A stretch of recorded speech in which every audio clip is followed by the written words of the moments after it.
Okay, so hi everyone. Good evening or good afternoon, depending on where you're joining us from. My name is Deborah Doma Kandobala, and I'm one of the co-organizers for Women in Machine Learning and Data Science, Accra, Accra Ghana chapter. And we've been having these meetups since the month of March every month, where we invite someone to come give a talk on a particular session. So if you're joining us for the first time, you probably don't know so much about WiMLDS or Women in Machine Learning and Data Science. So basically our mission is to support and promote women and gender minorities who are practicing, studying, or are sort of interested in the field of data science and machine learning. And we do this by creating a supportive environment, by hosting talks, also engaging in technical and professional conversations, and as well as hosting technical workshops or meetups like these. And we are inclusive to everyone, and we support who support our cause, and it doesn't matter your gender identity. So despite our name Women in Machine Learning, you may be tempted to think that we only support women, but we welcome everyone. So for today's meetup, we'll be looking at data visualization using Python, and we have Joanne who would be leading us with the session today. And we have Joanne already in our midst. So without much ado, I would invite Joana Owusu-Appiah to take over the stage and then can start her presentation. Thanks very much, Joanne, for accepting our invitation, though. Over to Hello, you. everyone. Thank Hello. you very much, Deborah.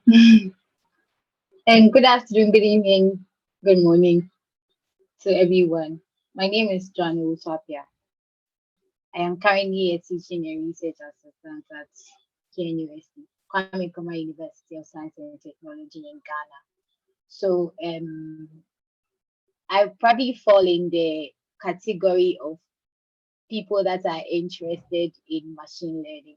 So I'm not researching actively into machine learning. I'm basically just learning and exploring and seeing what will catch my interest, right? So thank you very much, Deborah and Asida, for inviting me to this section. I would start sharing my screen. But then is there anyone here that was present at last week's event? I need a class rep. Hello, Deborah. Please, I don't have access to sharing my Done. screen. I've done that. Yeah. Okay, Thanks. thank you.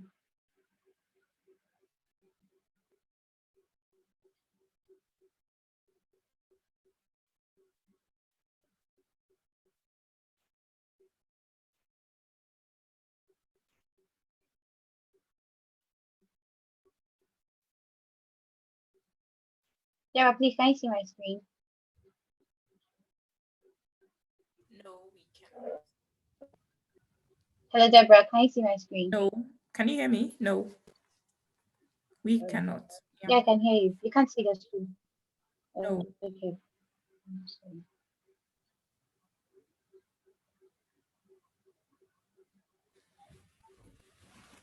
Just a second. Um,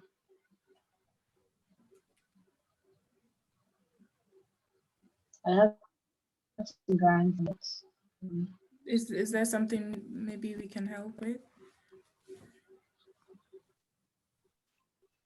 I'm being asked to grant For, for, permission for yeah, Google for to. for Zoom, you need to grant him a co-host before she can able to share her screen. So Ah, grant her a co-host. oh, they've changed. Yes, but I'm not. I didn't. I think it's always possible to share unless they've changed their settings. Oh, No, for Zoom, she has to be a co-host before she can share. personal co-host. We have what? 206. Okay, let's try that and see. I know even without being a co-host, you've been able to share. I'm trying that. Try to share. Let's see again. Accept and then that's it. It's supposed to be a build-up of your introduction. It's supposed to be a build-up of your introduction to Python programming and data manipulation with pandas, which was done last week. So if at any point you don't understand anything, or could I ask if there are people that do have no knowledge on introduction to Python and in data manipulation with pandas and NumPy? Is there anyone here that has no knowledge whatsoever on these two concepts?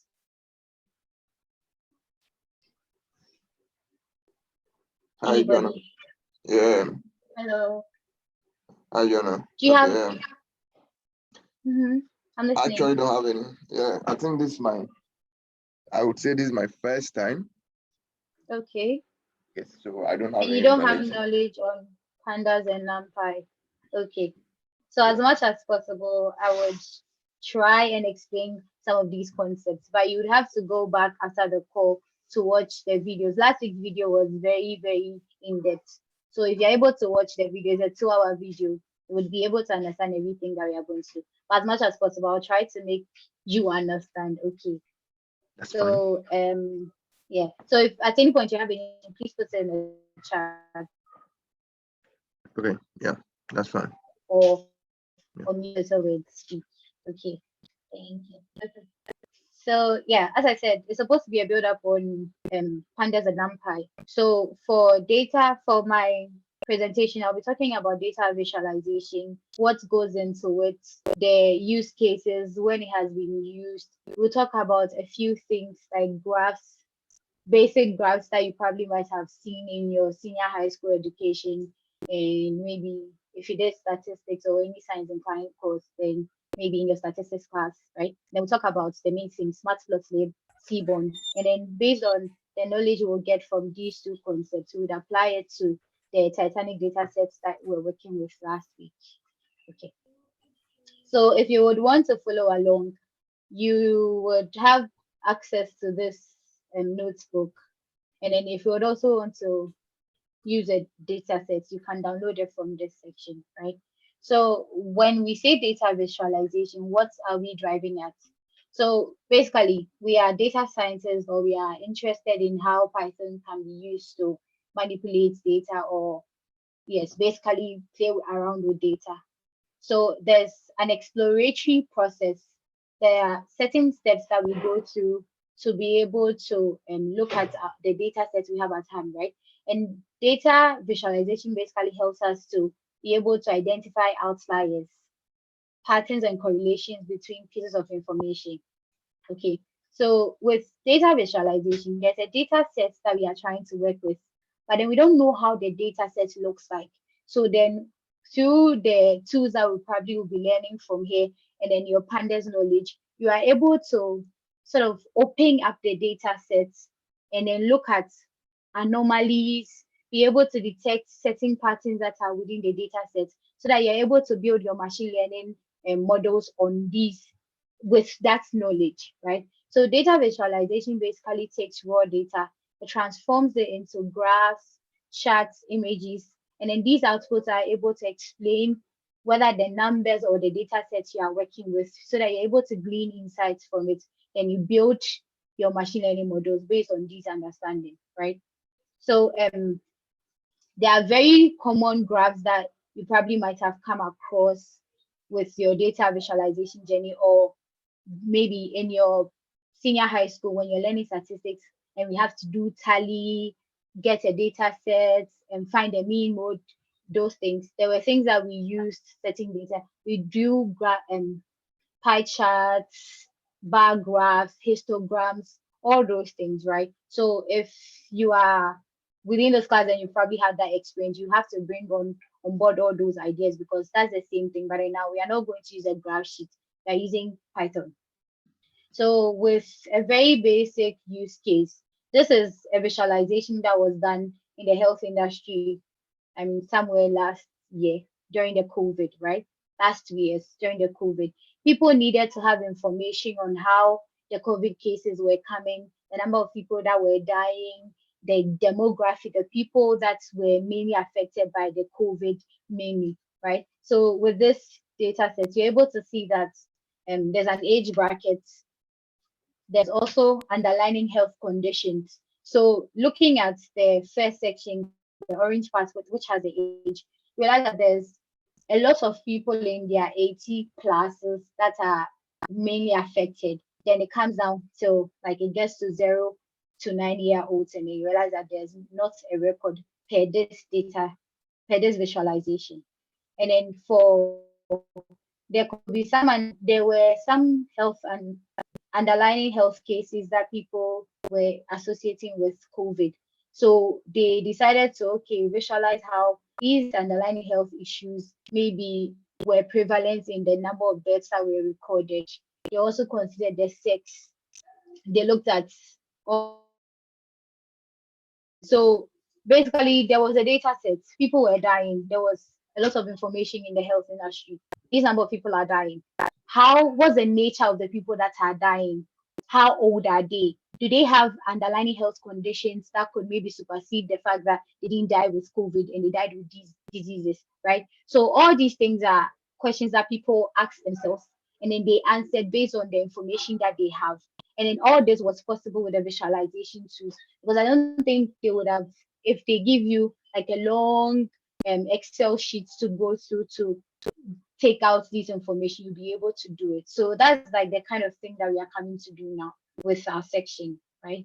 So for the basic graphs or charts that you are used to and you've probably used before in senior high school, I'm sure you'd probably remember a bar chart, right?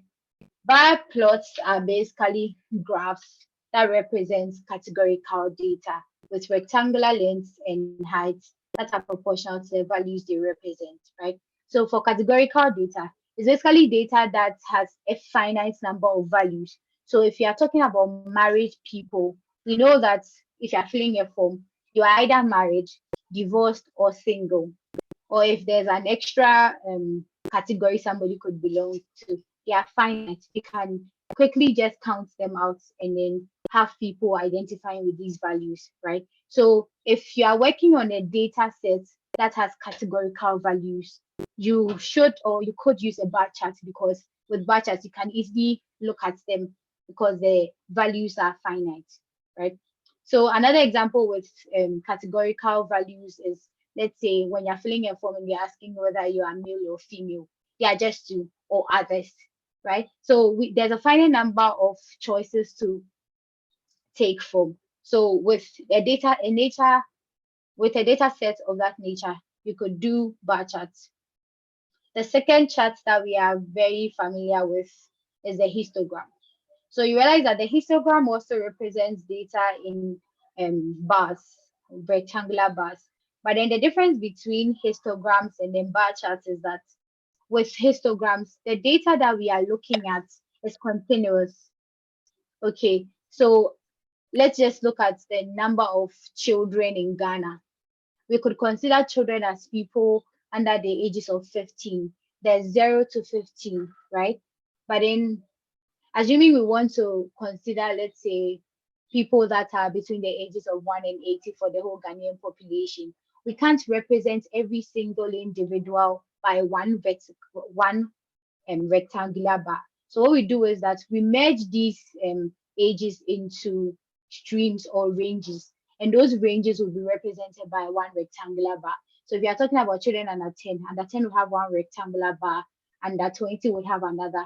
So we are able to present the data in a very legible and yes, legible and in small chunks so that you can easily be able to interpret the data, right? So histogram basically groups data into bins of equal width, and then each bin is plotted as a bar whose height corresponds to how many data points are in that bin. So the bin basically is like the range that we are deciding to summarize or put our data into, right? So with histogram, the data is grouped into ranges, and each range corresponds to a vertical bar. Histogram is mainly used when the user is considering a continuous stream of data. And I've explained what a continuous stream of data is, right? So our next plots will be the scatter plots. So looking at the scatter plots, we have an axis and a y-axis and x-axis, and then you can see smaller dots on the interface. So what is happening here is that giving a particular data set, we would want to consider how two of the sections on the data sets relate with each other. So assuming you have a table that has the weight and height of all the women in machine learning and data science community, right? We'd want to look at how their weights or their heights are distributed, and if there's any correlation we could have between these two. So then maybe giving somebody with a height of 75 inches, the person could also have a weight of, let's say, 250 pounds or something like that, right? So assuming that was a Ghanaian demography, would want to also consider things like whether these parameters has an effect on maybe their lifestyle choices have an effect on these parameters, or how these parameters affect their lifestyle choices, right? So with scatter plots, we use dots to represent values for two different numeric parameters. So scatter plots, the position of each dot on the horizontal and vertical axis indicates value for an individual data point. So if I pick one data point, it represents one person. Maybe the first dot could be me, the second dot could be Deborah, the next one could be Asida, right? So that's when, if you want to compare maybe two parameters, giving a data set, you could think of using a scatter plot. So before I do the last charts, does anyone have any question on what I've presented so far? Anybody? Okay. So for the box plots, the box plot has whisker. I mean, or a box plot or a whisker plot has like it looks like this. There's a box, and then it has these like elongated lines protruding from the box. So if you could think back to your statistics days when you had the data and then they tell you to plot the data, before you realize you are getting a curved line. Sometimes it's curved downwards, sometimes it's curved upwards, right? There are certain sections on that curve that is information, or you could use that to influence, or there are points on that curve that have meaning, and then for every user that is using it, they're able to pick information from that and be able to answer subsequent questions, right? So basically what the box plot does is that it's it puts the data sets it divides the data sets into quartiles. So for, let's say, a data representing the age distribution of Ghana, it divides the data sets into 25s. So there's a lower 25, there's a middle 25, and there's an upper 25. So if you look at the rectangle, the first part, the Q1, represents the lower 25. The middle one is the median. The third one is like the upper quartile. So what happens is that from the Q1 downwards, everybody there, I mean, from the Q1 to your left, every data point that falls there falls within the lower quartile, the lower 25%. Then there's a median, and then there's the upper, right? So what happens is that sometimes we would want to look at the distribution of a data set and see whether or not the data is skewed. Assuming we are considering the prevalence of diabetes amongst, let's say, a group of people, we'd want to see if it skews to a point. Maybe people in their 25s, 30s are the ones that are mainly have diabetes, or maybe children within a group bracket are privy to diabetes because of how they are being fed by their parents, right? So we basically need to have a visual representation of the data, so that if it skews to the left or right, it informs the decision that the user of that graph is trying to make, right? So these are basically the few plots or graphs that we are used to, or we've used in, let's say, our subsequent educational pursuits, right? Depending on how far you've gone into statistics. So at this point, does anyone have any question whatsoever for me? Do you understand? Should I move on?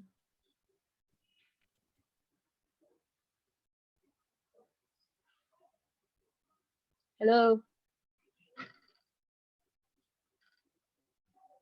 Hello, we are here. Okay, so everyone has everybody understands. No question for me. Okay. Yeah, for So, the explanation, yes, you are quite on point. But okay. I'm looking at how you can use the Python to develop those graphs that you were explaining. That is what I'm looking Yeah, after. looking at. If you can lead us Okay. to that, it will be very helpful. Okay, so we are getting there, but then assuming you don't understand all the things that I've done, then we could like go back and then clear it out so that when we get there, we wouldn't have to come back. You understand? So we'll get there very soon. Okay. Okay. So what happens is we now have an understanding of how we can work around our data. So giving categorical data, giving a continuous data, how are we going to approach it depending on what we are looking for in a data set, right? So we've already done NumPy stuff, we've done Pandas stuff from last week. And then we realized that with NumPy, we basically use Python. NumPy stands for numerical Python, right? Where we do analysis on a data set, numerical data sets using Python, right? So you spoke about the size, finding, given an array or a matrix, how you're going to find the size, indexing, all those things, right? So right now we are going to look at Matplotlib. And Matplotlib basically is built on NumPy, and then it uses NumPy to be able to write out or bring out figures using the numerical data that you fed it with. Okay, so Matplotlib is basically a low-level graph plotting Python library used for visualizing data. By low level, it means that it's close to like computer language. So then if you're not in depth into, let's say, how the syntax is, or you haven't done it for some time, you wouldn't be able to appreciate it from, let's say, a lay perspective, like somebody that has zero knowledge or understanding of how the Matplotlib language is supposed to be. But then there's also a sub library or a module under the Matplotlib called the PyPlot. So we probably will be using Matplotlib.pyplot because that one is easier to understand, it's very beginner friendly, and then you're able to do your analysis with just a few a few like skills or a few commands in NumPy. So we use Matplotlib along with NumPy to create graphs, right? Charts and animations to visualize the data. So with its PyPlots module, it offers us an open source alternative to MATLAB. So if you've ever used MATLAB before, downloading it and installing it is a big problem. Then after you download and install it, you now have to also learn how to write the MATLAB language so that you're able to do whichever analysis you want to do. So, and then it's not open source too. So what happens with Python and a Matplotlib is that if once you get the .pyplots extension, it gives you the chance to have the MATLAB interface, but then on the Python interface, so it's like an easier way to still get your MATLAB knowledge running, right? So with Matplotlib, we are able to visualize and analyze and create shareable documents that has the insights that we've drawn from our NumPy, right? Our information. It's also able to adjust the data to show the needed information. So in your Pandas lectures, you learned how to find manipulate the data. So you look at the head, you look at the shape of the data set. Assuming you don't want some columns, you just cut them off and then you focus on the parts that you need, right? So that's why we need MATLAB Matplotlib, because it gives us a chance to be able to just section a part of the data we need and then work with it. So generally, to be able to, when we were drawing our graphs in our senior high schools, we had graph sheets. Then you draw X and Y axis, you do these normal ticks down there, then you write the range of values you want to put there. That's the same concept with Matplotlib. For every Matplotlib figure you would want to draw, you need to be able to have a figure And then the figure is like the space. So imagine the figure.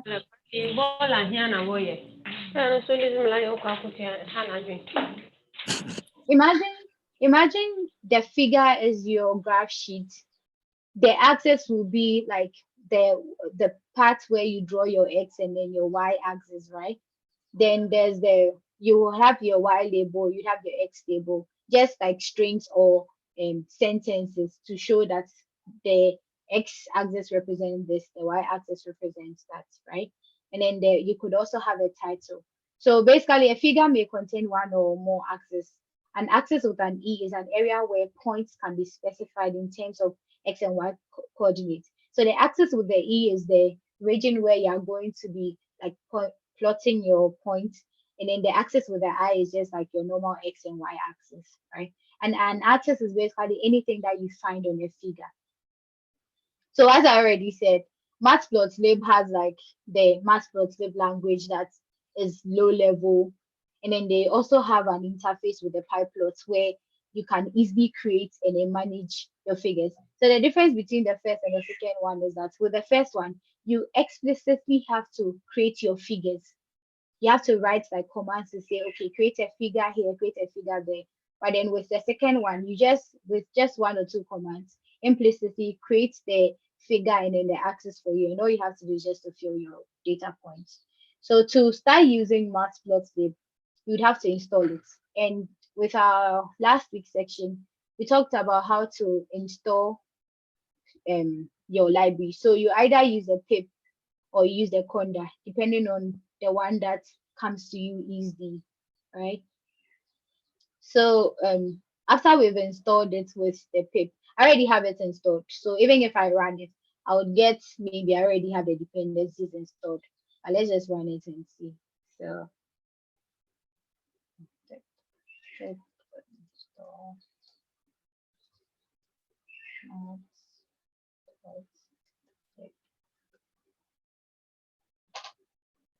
Okay. So it says it's already satisfied, right? Because you are running this in collab and then they have all these ones pre-installed already. So after we've installed it, then we can now call the library that we are going to be working with into our workspace so that we can easily work with it. So for the conventional naming, we import matplotlib and then we use a small or a fewer words to represent matplotlib so that we can minimize errors and then be able to freely run your code. So Matplotlib alias will be MPL, and then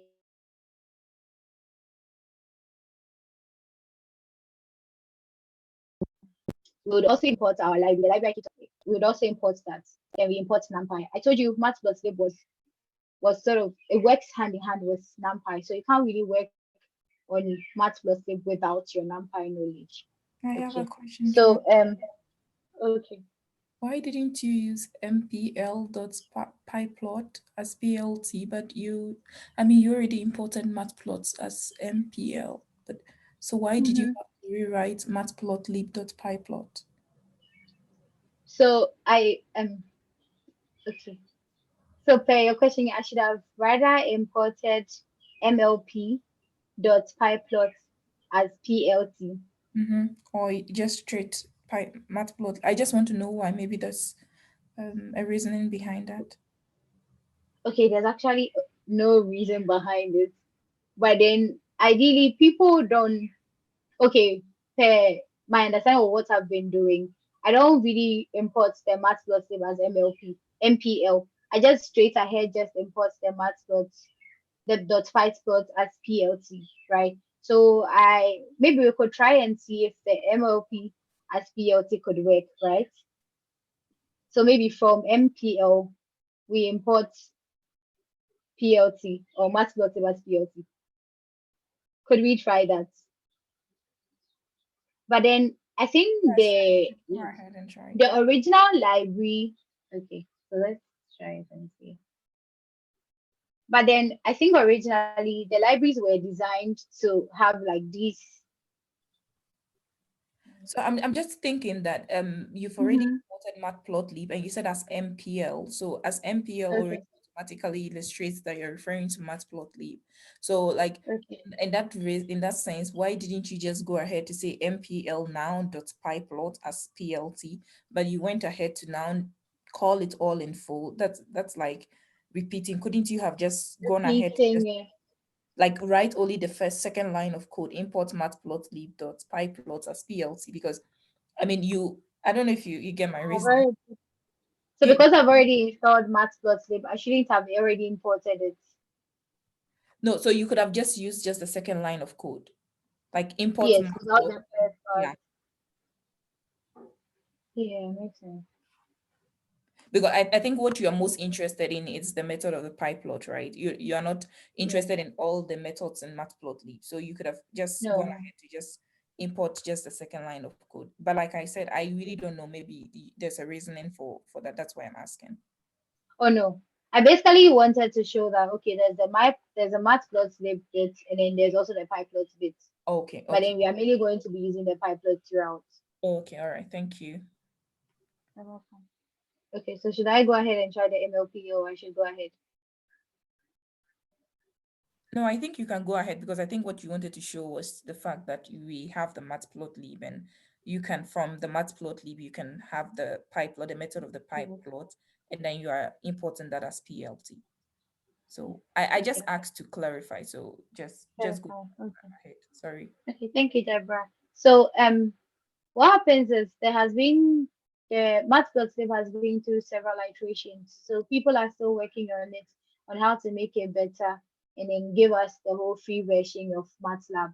So there are several versions that you can be running on your machine. So to be sure, I mean, there are also these documentations that Deborah spoke about at our last meeting that they have. It's like your Matplotlib Bible or your library Bible that you go to every time, because it has every single one of the things you could use the library for. So to know the kind of Matplotlib you are running, and then also the kind of library or the Bible to look out for, the Bible, I mean the documentation to look out for, you just print out your version so that you, based on, you use it to look for your documentation version, right? So as I was saying with the Matplotlib, sometimes you would have to explicitly draw out or write out your a command to say, okay, print this, get me a figure, or give us a figure, right? So that's like just the first part. So with that command, you're able to create a figure and also with an axis, right? So you don't necessarily have to have all these commands in your head or these functions in your head. You only need to know what you need to know to move ahead, right? So that's why you have your documentation. So assuming I'm a new person to um Matplotlib, the very first thing you have to know is, okay, we are using the .pyplot extension, and then we only need probably the .plot to be able to plot our figures. For you to start plotting, you would need your data, like your NumPy data, your array, and then from there you plot it with the .plot function of the plot um module, right? So that's why, so the PLT you see here is the matplotlib the pyplot thing that we gave it the alias, and then the plot function, the dot plot function is what you need to be able to plot the data that you have created with the x and then the y, right? So basically, to do your first matplotlib figure, you need your data first, and also giving that data, the numerical data, you now use a dot plot function to be able to plot it. So basically, we have our data for the x and y coordinates, and then we have our plt.show. So we could run without the plt.show, right? Yeah, you could run without it, but then putting it there means that it gets rid of the objects, this information up here, right? That's basically why the plt.show. So to be able to run your, draw your first diagram in, let's say, Matplotlib, you basically need like numerical data, x and y coordinates, then the .plt, the .plot function would give you the chance to take, the .plot function takes the parameters X and Y, and then depending on whatever customizations you want to make. So you basically just need X and Y, then the .plot, and then you're good to go, right? So the .plot function takes the X and Y coordinates to plot the graph. But then as we looked at up there, we realized that we would need a figure, we would need axis, we would need title, Y axis, Y label, X label, right? So with the, what's happening? Okay, so with the labeling, we have a function called the .x label and then the .y label, right? So we have our data up here. We have already plotted what we had with the data that we had up here. But then now that we want to add all the essential elements that would help our graph look good and then be standard, anybody that comes to look at it will be able to tell what we are trying to visualize. We now include an X label and a Y label, so that I just don't see figures. I would understand that maybe the figure represents, let's say, the X axis, then there's the X axis, there's the Y axis, and then it also has a title. So with the .x label, .y label, we are able to get the labelings for the X and Y axis. Then we also are able to get a title with the .title function.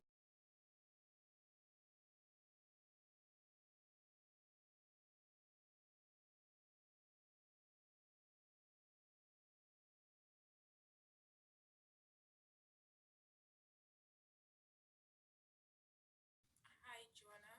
Have we lost you or is mine?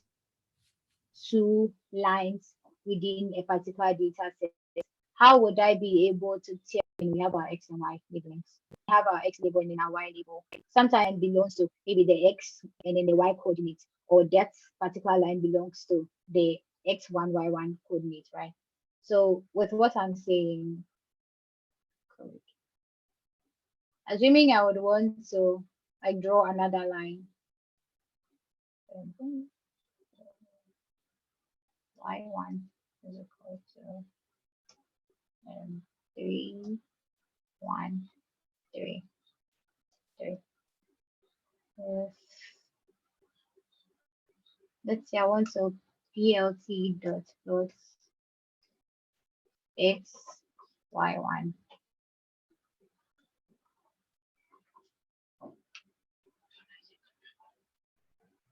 I would have something like this. So I have my first line and now my second line, but then nothing tells apart the 2 lines and then what they represent, right? So you would need, let's say, a legend to be able to tell the 2 lines apart. So that's how come we need something like a legend. So with legends, we basically have like a smaller rectangle on our frame telling us what the individual lines or the components on the graph represents. So the .legends function takes, you could decide to just run the legend function without any location within it. But then because it's a graph, the legend could be anywhere depending on which is best or which one is most legible. So that's why there's a location bit within the legend function, right?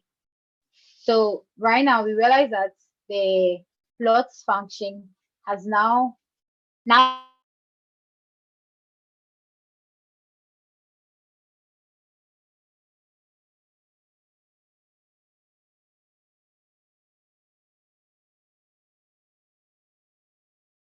have labels. What these labels represent is the label that will be on the legend after we draw. Assuming I leave it, I bring the .legend function here, right? Without specifying which is which. Let's see how the output would be. Okay, so the legend is not showing. They said no handles with labels found to put in the legend.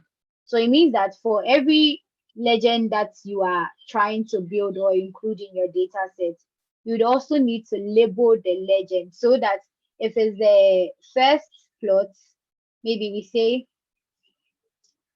maybe the label should be line 1, and then the label should be, let's say, x1, and the next one, the label would be x2, right? Hi, Joanna. And then now we have our legend. So the reason why there's a location parameter within the legend function down there is that sometimes you need to position the legend. Maybe the legend being on top of the lines obstructs the information that you have on the line. So what you do is you position the legend at a place that will be best suited for you. So it could be left, it could be right, but then the best is like it picks the most spacious space and then it puts the legend there, right? So let me change it to left and let's see what happens.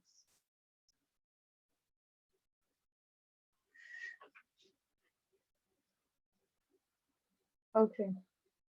So what's the information? A recognized location left. Falling back on best valid location. Okay. So that's best. Yeah. So it could be left, it could be right, it could be best, depending on like what suits your preference. Okay. So we've dealt with the .x label, we've dealt with the .y label, we've dealt with the legend, and also the parameters within the legend. Okay. So it says that the .legend function adds a legend to the plot. The .title function takes a string which becomes the title of the chart. Okay, I don't think I spoke about it. Okay, I'm speaking about the title. Yeah. So the title function will take a string which becomes the title of the chart. The X and Y label take strings to become labelings for the X and Y axis. And if you're not familiar with the term string, you probably okay. So there was a section where they talked about the data types that we work around with in Python. And then string is basically like a sentence that you put in your data set. More like, right? So word sentence. So yeah, there's the X label, there's a Y label, and then the label parameter within the function is like within the plot takes specific strings to differentiate the varying quantities or events when the plots within the plot on the legend. Then the log parameter is when you specify where the legend is supposed to be. So there are several customizations that we could do to the graph, right? So this graph that is here, does anyone have any like reservations about how the graph looks, regards to maybe how the lines are they big enough, are they small enough, are they legible? Does anyone have any reservations about how the graph looks? Anybody?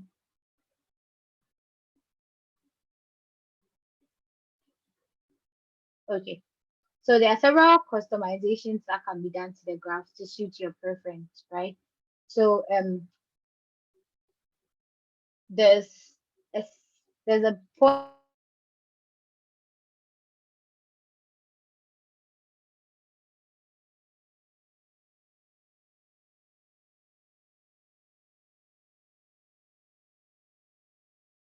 So maybe the person would want to have the graph on a grid function, and then with that function, the thing that we added to our code from up there is this particular function, right? The dot grid, and then that's what gives us the whole lined background there, right? So as I said, the lines or the axis space gives us a chance to plot small data points within the data space or the axis. What is happening here with our graphs, the graphs that we've drawn, is that we don't have anything showing where one data point was or where the other one was. It has just drawn the line, and then we are seeing them being displayed, right? So if we would want to have these marks standing out, we would use these parameters, right? There's a line style and then there's also the marker. So what happens with the line style is you specify how the line should look like. So maybe sometimes you'd want to dot the lines.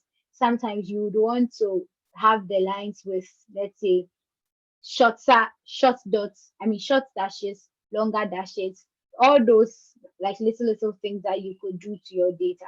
So depending on the line style that you want, you could set the line style to what you want. So there's dotted here, there's dashed there, and then all these ones can be represented with particular symbols on your keyboard. So all you need to know is to have an idea of what you want to do, and then you just find it in the data sheet, the documentation, or like online, right? So with the first line, we are going to make changes to the line 1. So we are going to add color to it, right? The color parameter takes in particular alphabets that has been pre-designed by Python. So it could be M, it could be B, it could be it could be C. So they have like a list of these colors, and then depending on how you want it to be, you select these colors and then you put them inside your code, right? You could do that, or there are these hex. If you've ever tried CSS before, they have hexadecimal codes. That's code for particular colors. Okay, so depending on the color that you want, if it's not in any of these predefined colors that they have, you just Google the hexadecimal code and then you place it in place of the color part, right? Then the line style part, you choose whichever one you want. And then there are markers. So as I said, there's supposed to be these points on the axis that should represent the data points. But then this graph that we have up here doesn't have it. But if you would want it, you have to set it that maybe I want it like this, or like any of these ones here, right? They have field markers and then unfilled ones. So depending on whichever one you want, the alphabet here represents the alphabet you'd have to put in place of as arguments for these parameters, right? So once you get that, then you can run your code. So basically, with the plot section too, yeah, we specify the color to be blue, we specify the line style to be dotted, and then this for the markers. But then the new thing here is like marker size. So assuming you want your marker to look a particular size, maybe from what you've already drawn is not as legible, what you do is you specify the size of the marker that you do want to use, and then you run it, and then you see the difference, right? So maybe for this one, we could just leave out the max size. Okay. Let me just use as a comment here. Okay. So if I run it, yeah, so this is how it looks like without the max size. But then assuming I put the marker size there, let's see how it also look. Mind you, I'm doing it for just our second line. So line 1 wouldn't be affected by the mark size that we are going to put there. Okay, so let me run it. Yeah, so you realize that the markers that we put for line 2 have been enlarged. So basically, the line style parameter changes the style of the plotted line. You can set the line style. Okay, you could either use the line style or ls, depending on which one is convenient for you. Then you use strings like dotted. So I told you that there are particular symbols that you could use to represent the dotted. So this same thing, line style that we've written here, could have also been, say, ls is equal to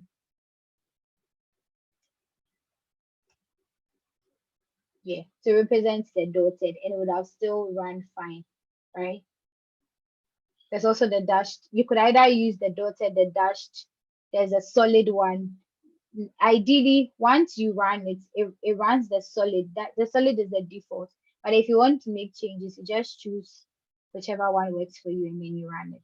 So the marker, as I said, emphasizes a data point. So they can be filled or unfilled markers depending on what the user would want to do, right?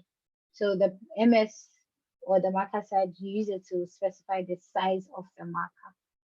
Then with the colors too. So this is an example of a hexadecimal color. assuming we copy this guy here and paste it at the color section. Let's see if, okay, I didn't copy with the hash.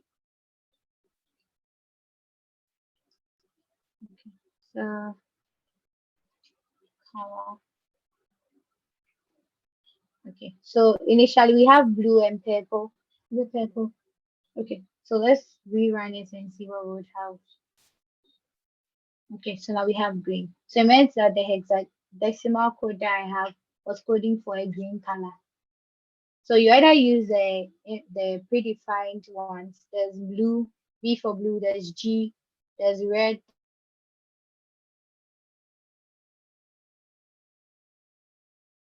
there's magenta, there's yellow, there's black, and so that. So it's possible that the kind of analysis you are trying to run, you would need to have two of these axes close to each other. So in one figure, would have two axes. So maybe the positive y-axis and then the positive x-axis and the negative x-axis, right? Or just anything. It could be like the same positive axis, but then you want to run two different graphs on the same figure. So what you do is matplotlib.pyplots gives us a chance to create subplots using this particular function. So the dot subplot, you use it to specify that you want a second axis, and then you specify how you want it to be. So as you can see, there's a numbering between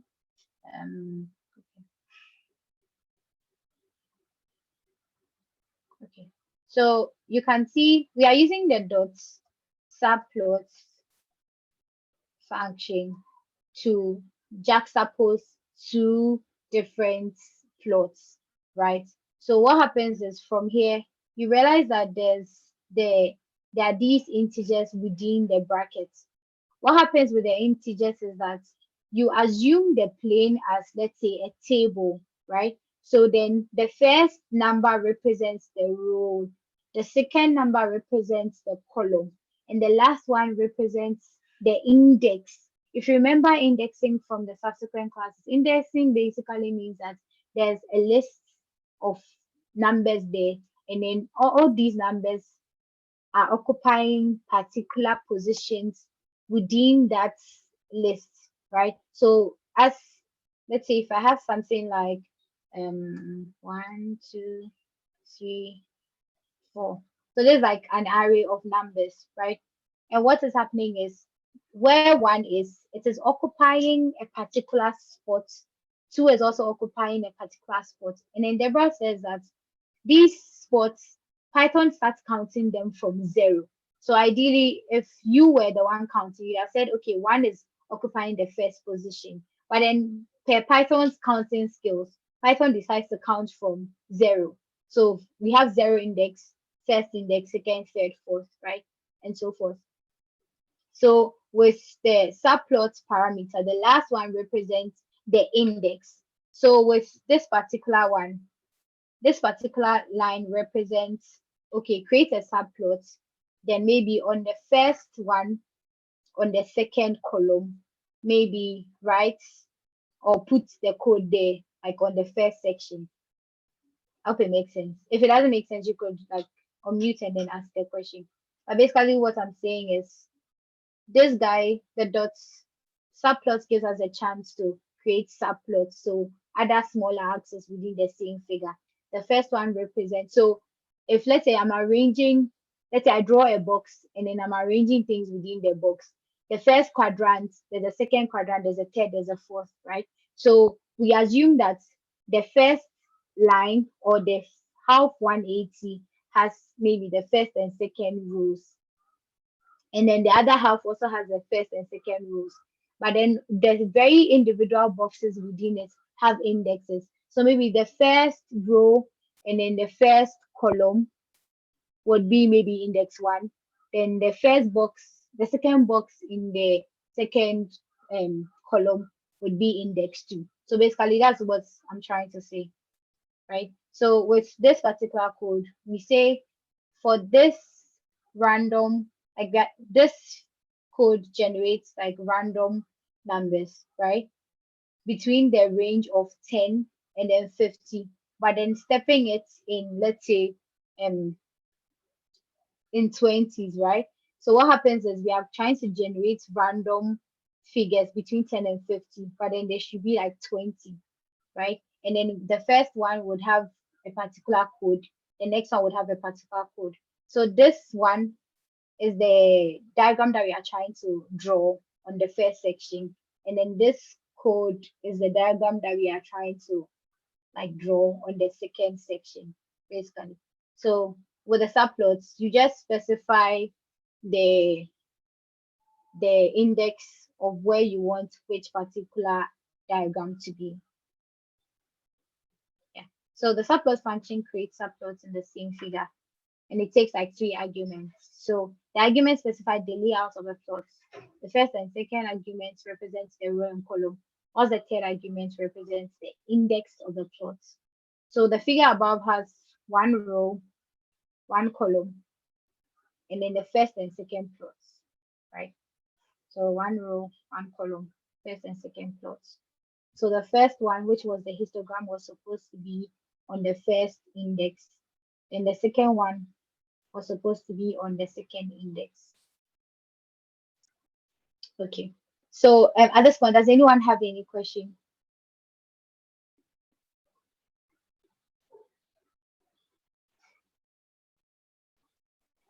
Does anyone have any question? Yes, hi, Joanna. Hello. Eric is speaking. Okay. Yeah, so My then, question. Okay, so you go if ahead, I would Michael. want to create an axis, could someone tell me how I would be able to create an axis? Hello, Because I Joanna. would want to plot a particular Hello, Joanna? plot. I would want to plot a particular Joanna. chart. Can anyone tell me how I would be able to do that? Joanna, can you hear us?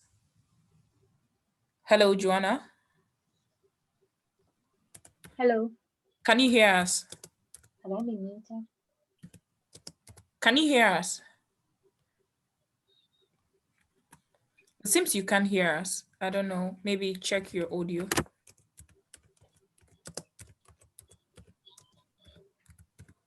Hello. Yeah, we can hear you, but you can hear me? us. Check my audio. Yeah, she's fine. Hello?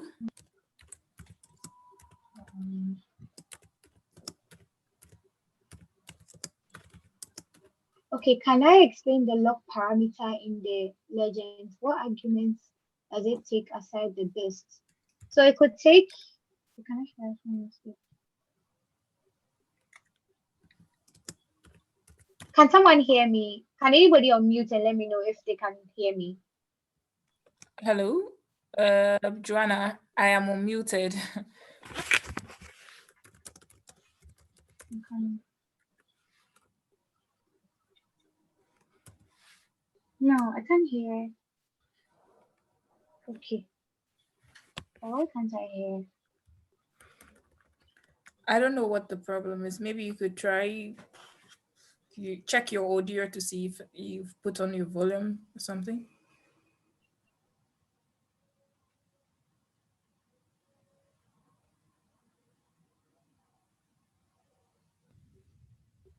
Hello, can you hear?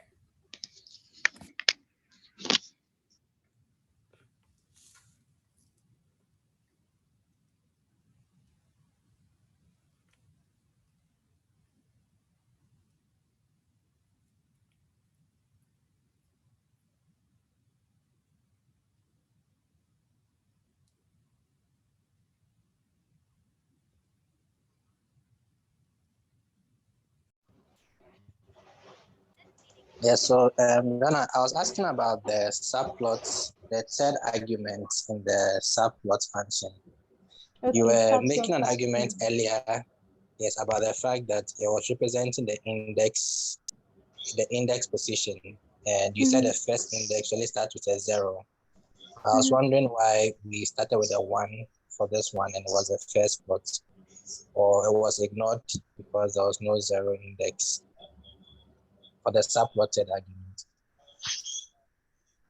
So you're asking if there's, wait, could you ask your question again? Sorry. So then, if Mhm. is it possible for somebody to use 0 as the number for the third argument, since Python indexing begins from a 0? The 0. Or Okay. in this situation, we would always start with 1 instead of the 0 as we already know. Okay. So let me use the 0 and let's see what happens. Okay. Okay, so this section, right? So 0. Let's say 1. Sure, that would work because once you are plotting, that cannot work because you are not talking of index here. You are talking of number of columns. Okay. Okay. Those numbers are representing the number of columns. The first and second ones are the ones. Yes. The first one represents the axis. The second one is representing the column. I don't know how to call it in English, but in French we call it ordonnée. And the last one is for Z. The second one is for Y. And the third one, the last one is for Z. The last one is the third dimension. It's representing to the third dimension. It's for Z. Yes. It's a Z. My question was not about the plotting. My question was going to, the question I wanted to ask was about the shade. The what? The shape. The shade. How do you turn it? Yes. How do you turn your shade into the black? The Jupyter notebook document into the black ones? Oh, it's just a setting. So you just change it from the bright theme to the dark theme. Okay, I can see. I could share with you how I did it, but it's basically just the setting. Just send it to a dark theme. Okay. So the other person, the question you asked if we could have made it a 0 index or a 1 index. So the error they are giving us is that the number must be greater than or equal to 1, and it should be less than or equal to 2 and not 0. Do you understand? Yeah, I do. Okay, thanks. You're welcome. Thank you. Does anyone have any other questions? Anybody? So Eric, I was asking how, if let's say you wanted to create your own plots, how you would do it.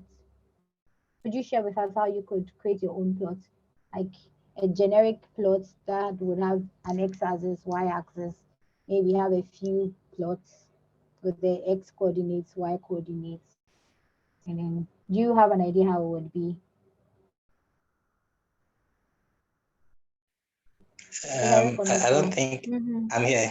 I don't think I get the question. Maybe ask it again. So I'm saying we've learned Matplotlib and then how to probably print our first plots with a few coordinates in the x, a few coordinates in the y.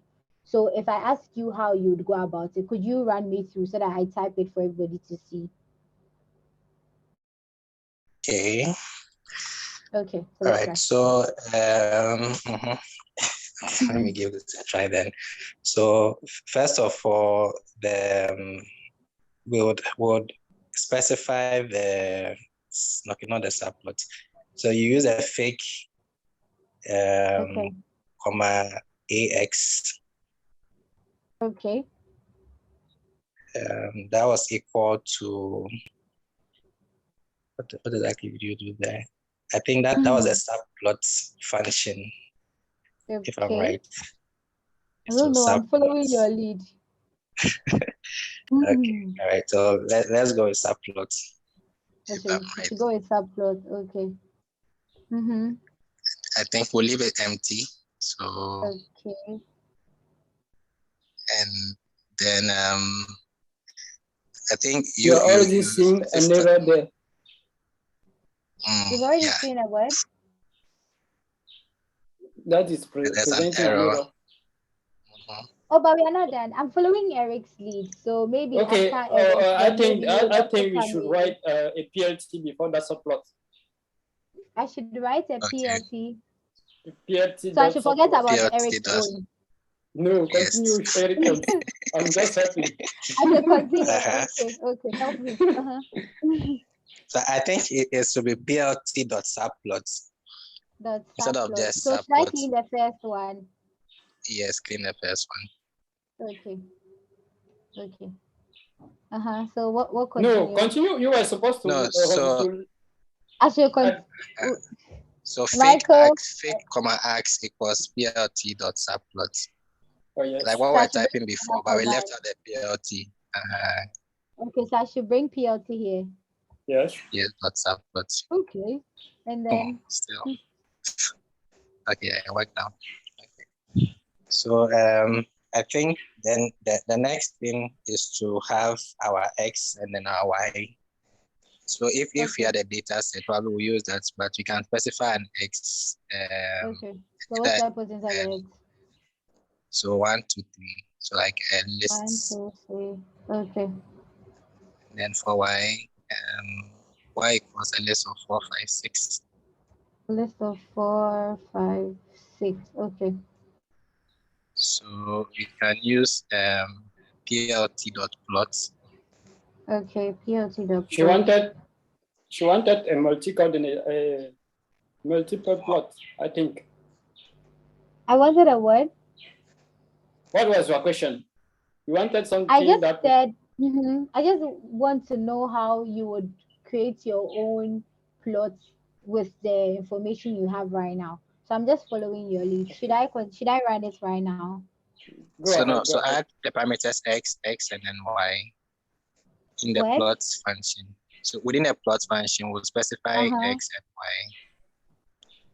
y. X and Y. Okay. So they should run. We can later add Okay. the labels. Later. I should run it. Run this. Yes. Okay.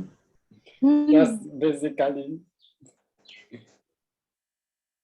basic ones.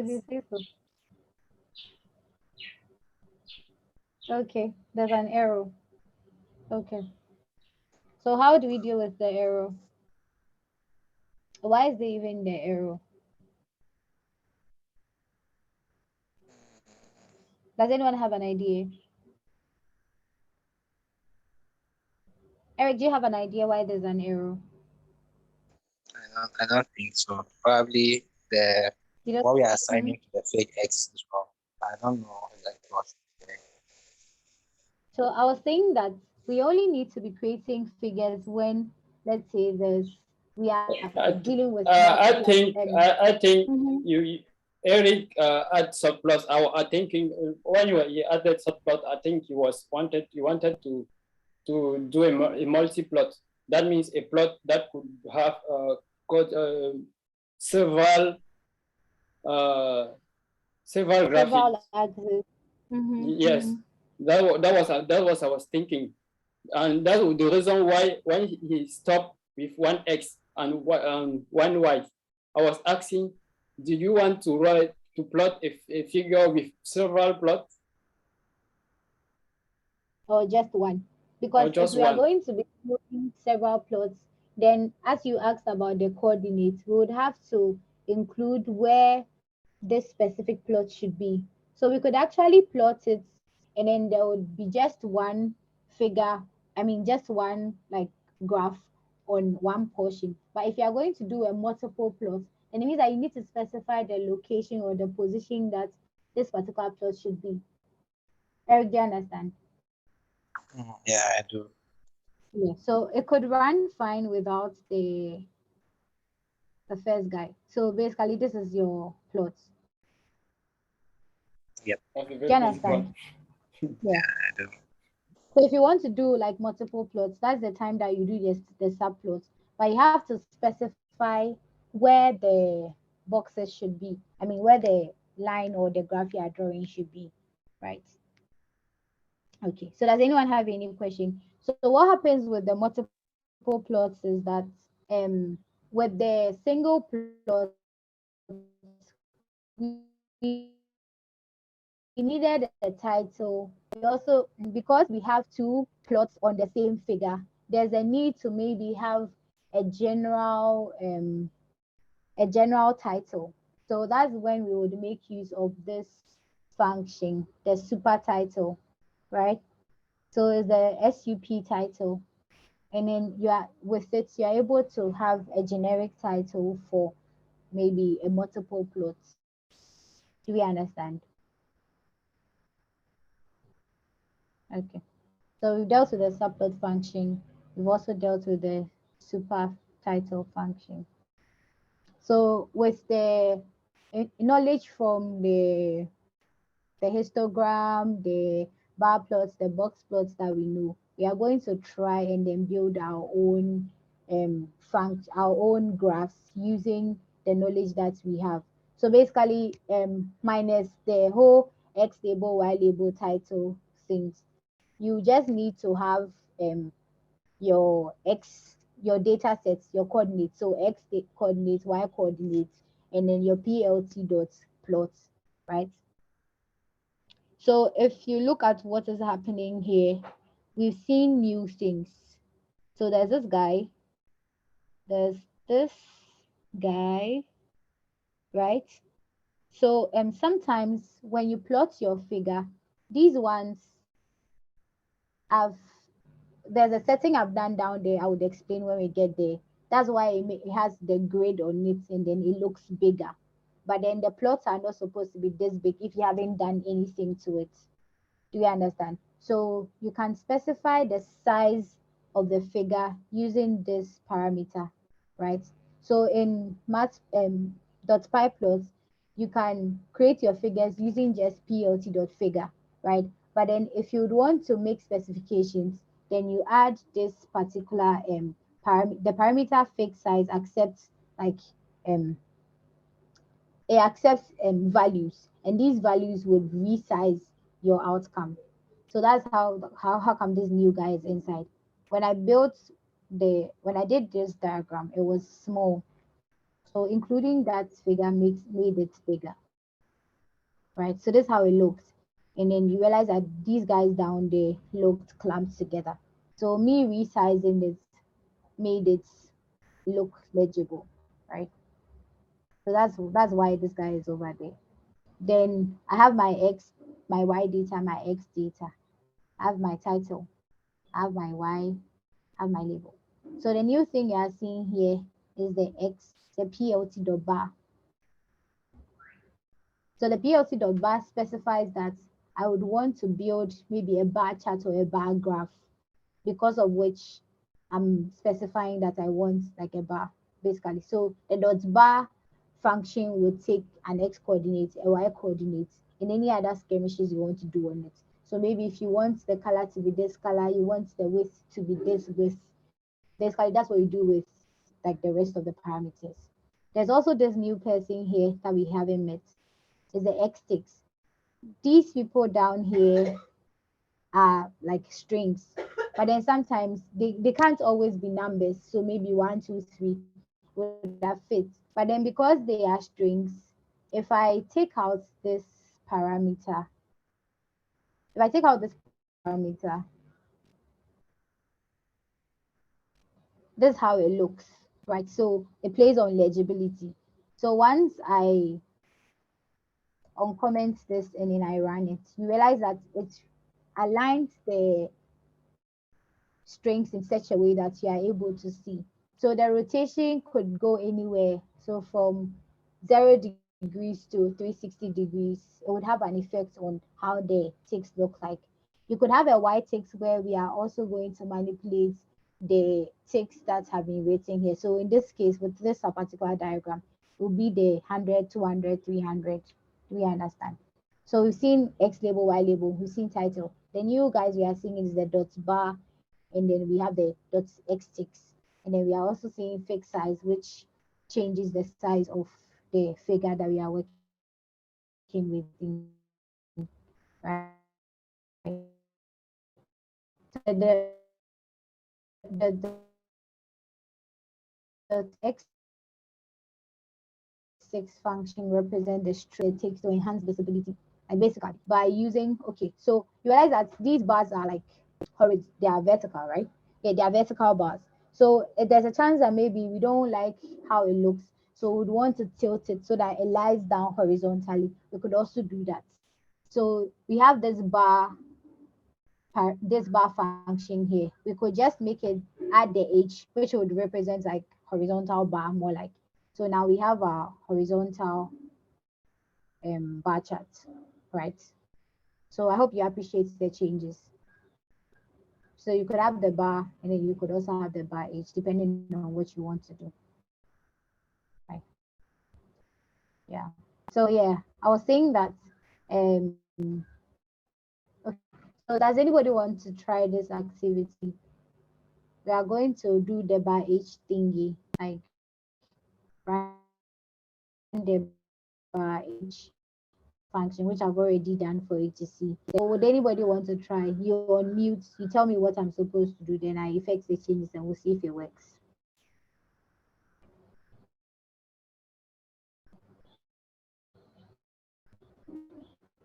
Anybody?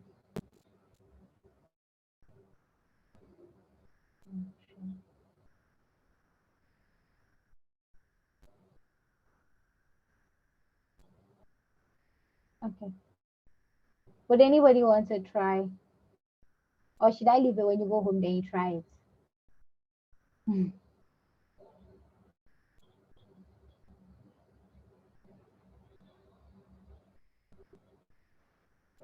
Okay.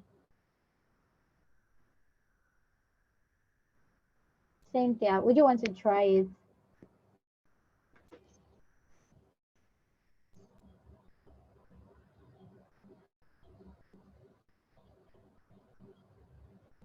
Hello, Cynthia.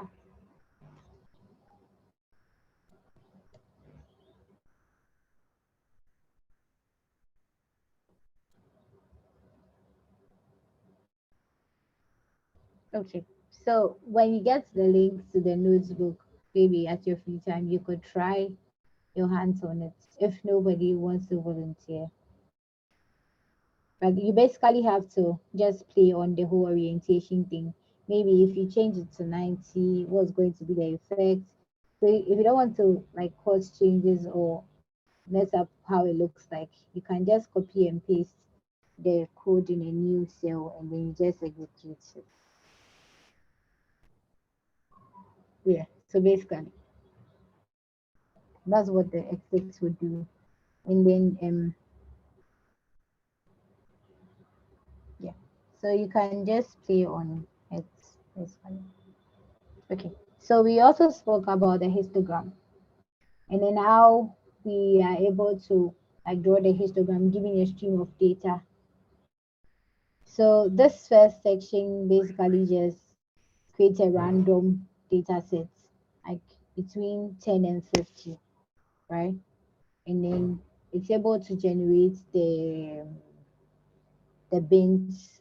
Like we said, we specified 15 bins. So between this range, we are able to create like 15 ranges and then it plots this data. So every time you run it, you probably will see a different figure because it's supposed to be randomized, right? So given some X data for the stream, we're able to just create a histogram.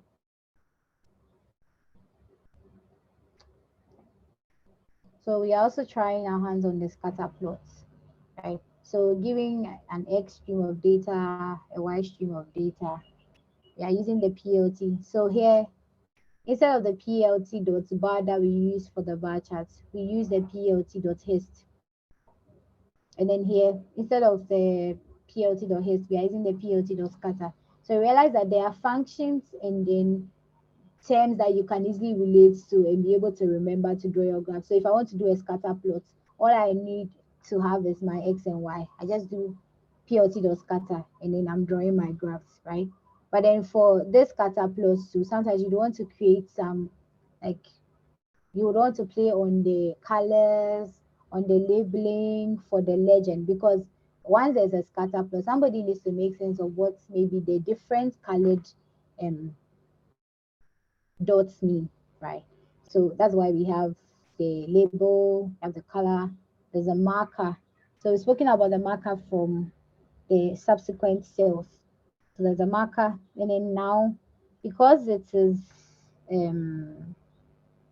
because it's a scatter plot, there's a chance that maybe when you run it,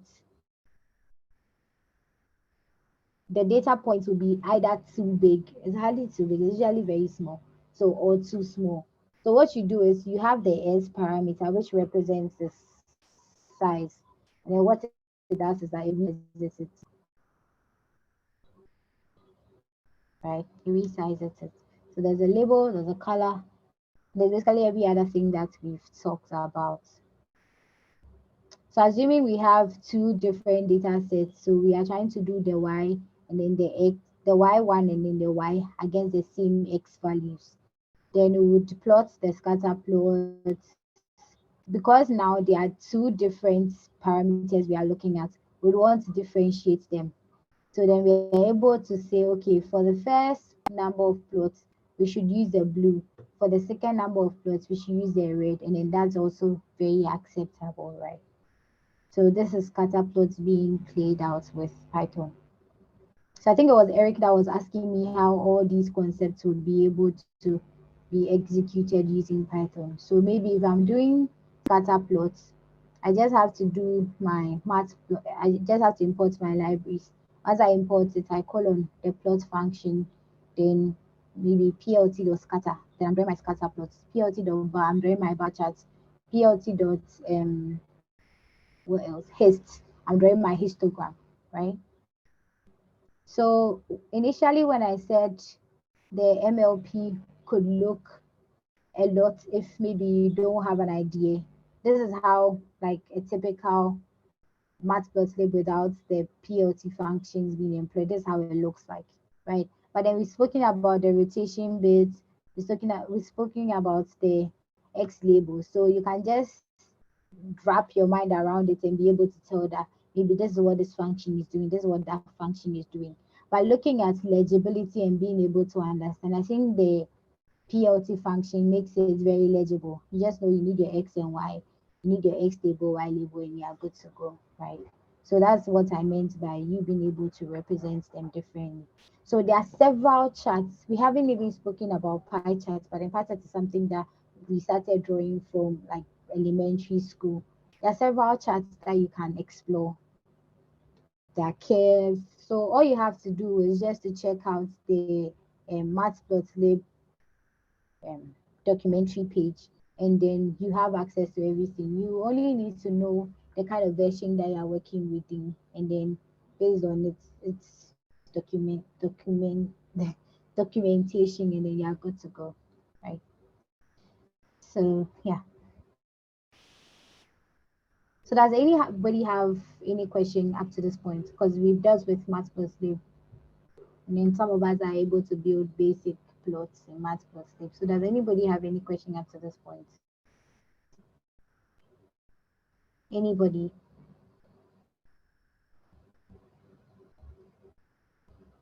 Can anybody hear me? Someone's asking a question. Okay. Yeah, we can hear you. Okay. So does anyone have any question?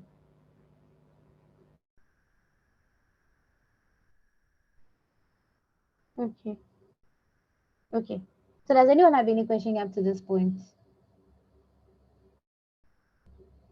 Is anybody confused? Do I need to clarify anything? So as I said, the idea of data visualization with Python is to sometimes you're able to get shareables. So as I've drawn my diagram here, I can just save this diagram to my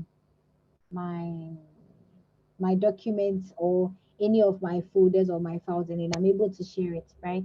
So that's to be able to do that, you just need a command as simple as this plt.save figure, like save fig, and then the the name of the file and also the extension that you want. So you can save it in PDF, you can save it in PDF, and PNG, JPEG, anything at any extension form that you want to save it within, you're able to save it, right?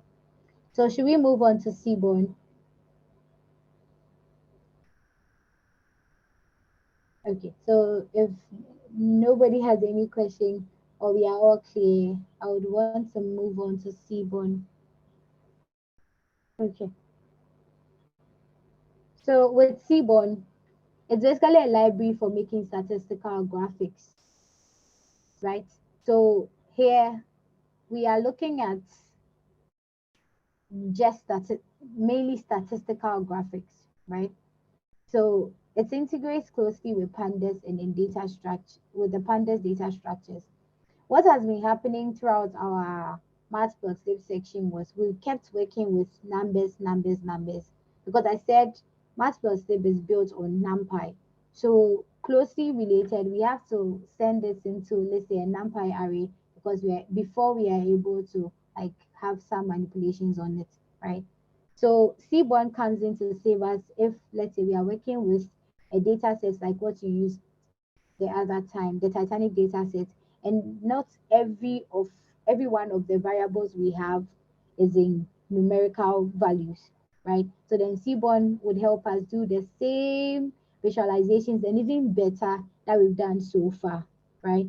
So Seaborn updates Matplotlib's RC parameters. RC basically means run commands. And these RC parameters are the default parameters that get initialized when new figures are made. So new figures with regards to, sometimes you would have to now specify if you want a figure to be created as in with the regular mainstream matplotlib that we know, right? So the RC parameters are just default parameters that get initialized when new figures are made. So parameters like the axis, with the Seaborn, you don't have to start from that section. It already generated for you and then you're up and running. So Seaborn is complementary to matplotlib, and it doesn't mean that it has to replace it, right? So for pandas, easy integrates with pandas and groups, aggregates and plots pandas data frames, right? It's also able to split that data and visualize it just how you instruct it to. So matplotlib was going to give us the chance to visualize the data depending on what is important, right? Seaborn doesn't go over and beyond. It does just that, but just that with Seaborn, we don't have to necessarily convert the data that we are working into, let's say, numerical values before we're able to run our analysis on it.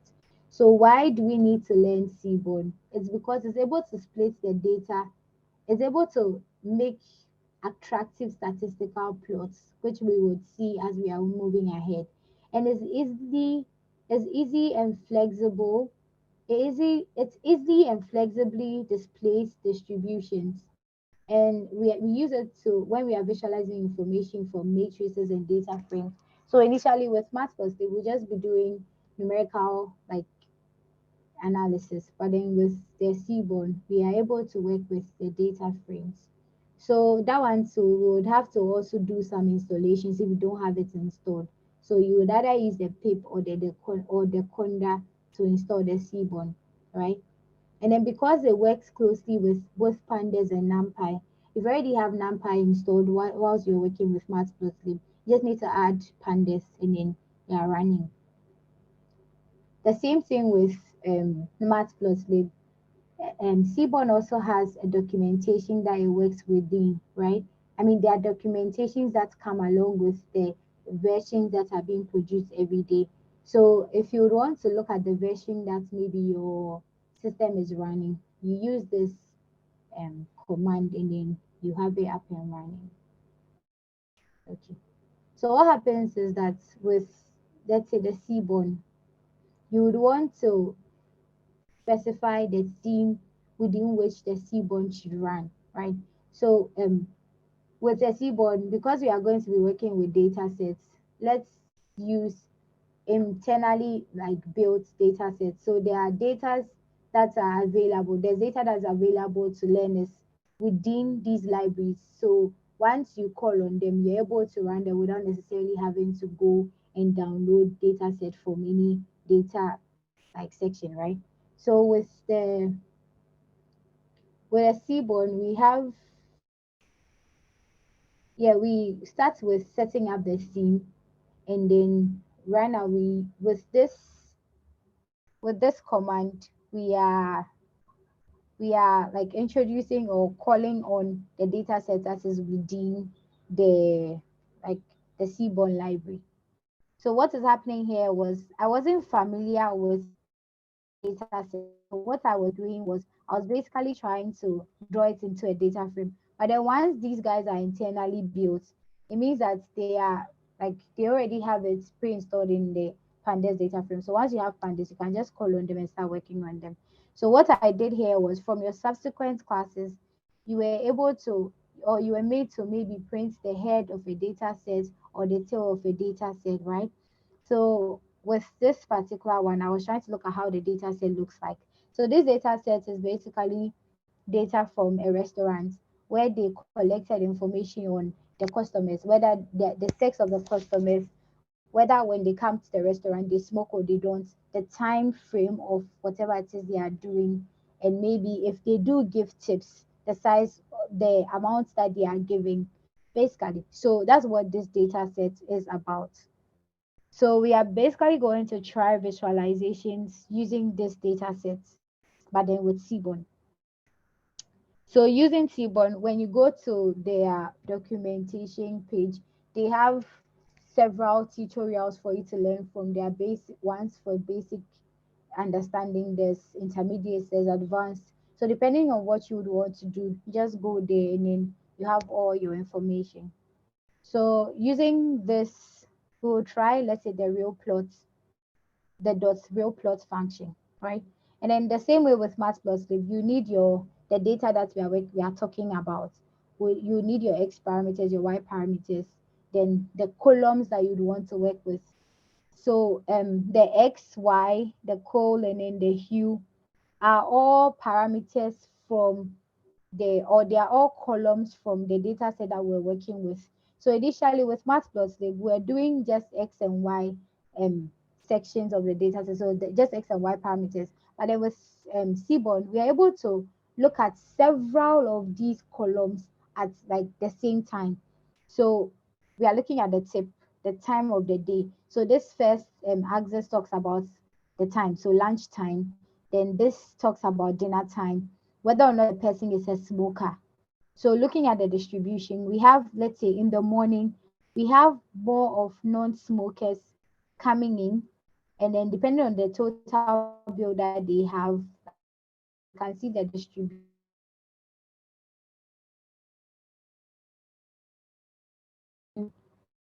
right? So as the money goes high, then we have more non-smokers and then very few smokers. With the dinner time, the evening time, they have like it's a mixture. But then if it gets to the higher bills like the 50, then you realize okay, we can actually see separately that there are non-smokers and there are also smokers there, right? So the set theme function affects the output of the graph. And then there are several options you could choose from. You control the style and scaling of the plots, right? They are built-in, I mean, as I said, there's a built-in data set. So that's why we use the .load data set. So it's like normally when you're reading a data set that is not inbuilt in the library you are working with, you'd have to like read the data. But then because you already have it pre-installed, you just load it, right? Okay. So the real plot function is designed to visualize the relationship between statistical relationships. So with the kind parameter, you can switch to an alternate presentation. So assuming I had, let's say, I could change it from, I could change it to, let's say, a scatter plot. Let's see.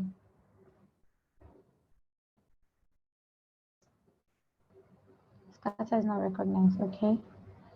Okay, there's a triple T. Okay, so you realize that we initially went from CX, okay, Chish, okay. So we went from this to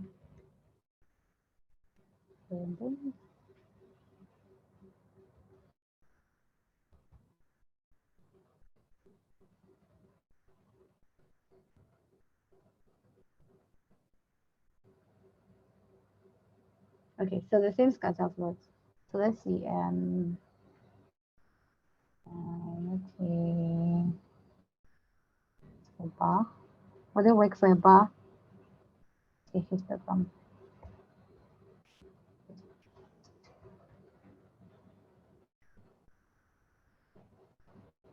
Okay, the plot time does not recognize.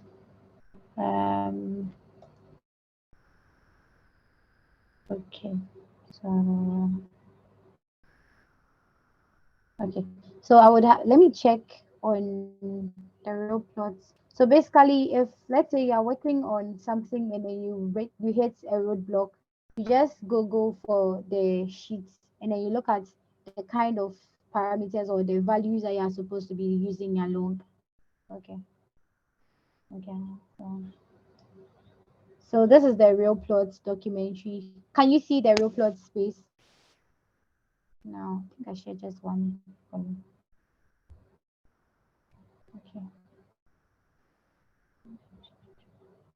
Just a sec.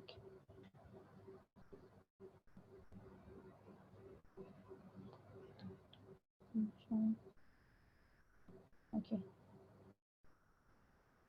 Okay. So I'm switching to I'm checking with the real plots from the Seaborn documentation. And then with the real plots, okay.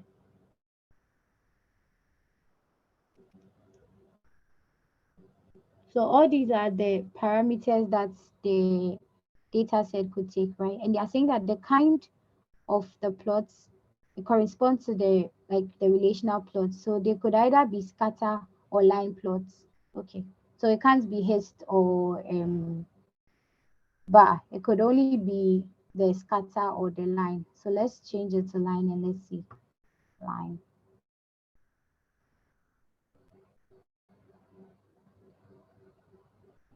Okay, so it doesn't look pretty, but yeah. So they are saying that with the real plots, you are able to swap back and forth between whether or not you are doing a scatter plot or a line plot. So all these parameters, if you go to the documentation, you find the parameters and then the data types that you are supposed to be inputting, right? So we have the X and Y, they could be vectors or keys. So basically all these things are parameters that you could put in there and then be able to manipulate your graph, right? So yeah. Yeah. So start. So I was speaking about the set scheme, I was speaking about the real plots. Okay. Yeah. So I also use a real plot here. So maybe we could just change it and use a scatter and see how it looks like. Right. The scatter.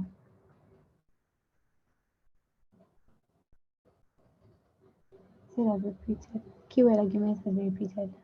Okay, sorry. Let me. Sheesh. 7.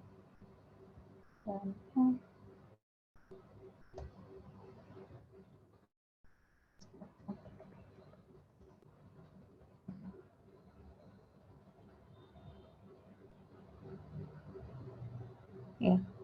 So I think it's the same graph, but then now instead of the markers being the zero or the circles, now the markers are like starred.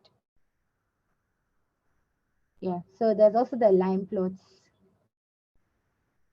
the LM plots. And what the LM plot does is that it enhances the scatter plots to include a linear regression model on the TIPS data set. So initially when we had this data set, assuming we would want to look at the line of best fit or something, just find the correlation between the linear correlation between the different values. We could use a line plot to be able to like find the linear regression model of like the data set, right?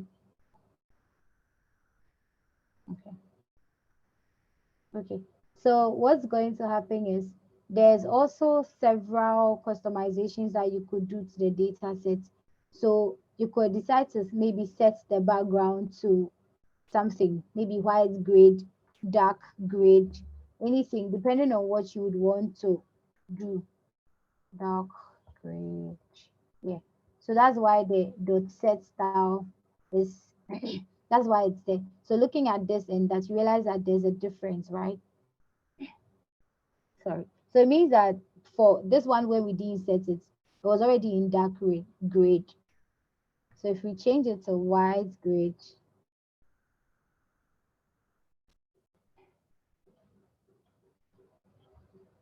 here's the outcome.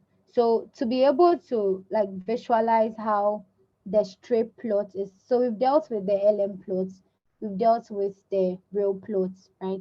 So let's look at the strip plots. So the strip plot basically just deals with categorical data and how they are distributed. So there's this popular data set that has a number of flowers, and then these flowers, they have like different species. So they are trying to build a machine learning model on that data set that will be able to predict, giving, let's say, information on the petal length, the sepal width, no, the petal length and width. They are able to predict whether it belongs to this species, that species, or that species. So basically, that's what this data, the iris data set does. So for the strip plot, we use it to visualize the various species that were present in the flowers, right? So yeah, there's a setosa, there's a versicolor, there's a Virginia, and then the strip plot basically does that for us. So it plots scatter plots based on category. And then just like we went to check the real plots documentation about how to input in the parameters, this is like a classic strip plots function that you'd want to use. And these are the various parameters that you need to provide values for.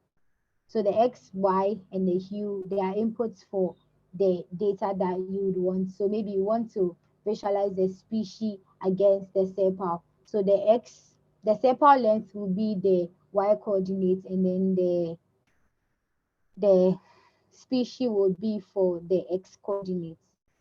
Yeah. So the order, you could actually put an order in the strip plot to say that maybe I want the order to be for maybe the versicolor, the Virginia to the setosa. Like you can choose the order in which these guys present themselves.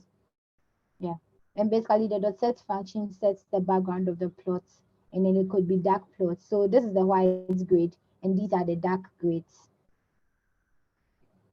Okay. So aside the strip plots, there's also the swarm plots.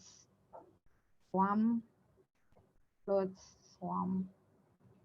Okay. Okay. So what the swarm plot does is that it basically does the same thing that the strip plot does. But yeah, so we can look at the different graphs and then be able to tell the difference. So would anyone be able to like help us with the difference between both plots? Hello, would anyone want to try the difference between both plots?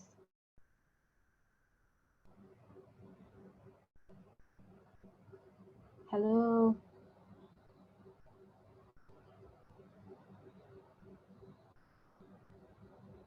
Hi, we are with you. We can hear you. Okay. So would anyone be able to tell us the difference between both plots?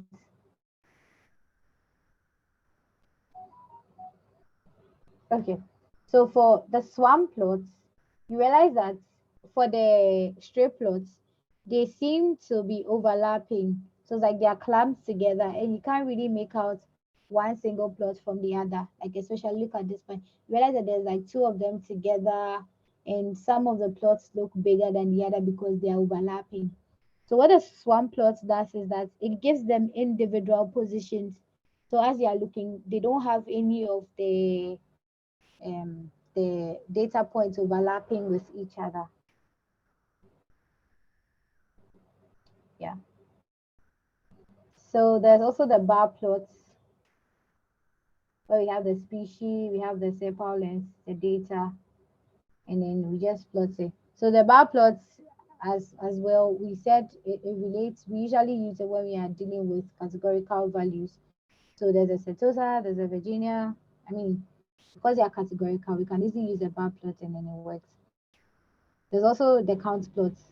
The count plot basically plots categories and then returns a count of their occurrences. So the count plot could be like maybe a histogram, more like, because it deals with the frequency, but then it also deals with categorical values. So looking at this particular graph, we realized that we were comparing the sex of the patients, I mean the people that used to come to the restaurants, and then whether or not they were male or female, and the kind of tips that they were giving. So it looks like the males give more tips than the females.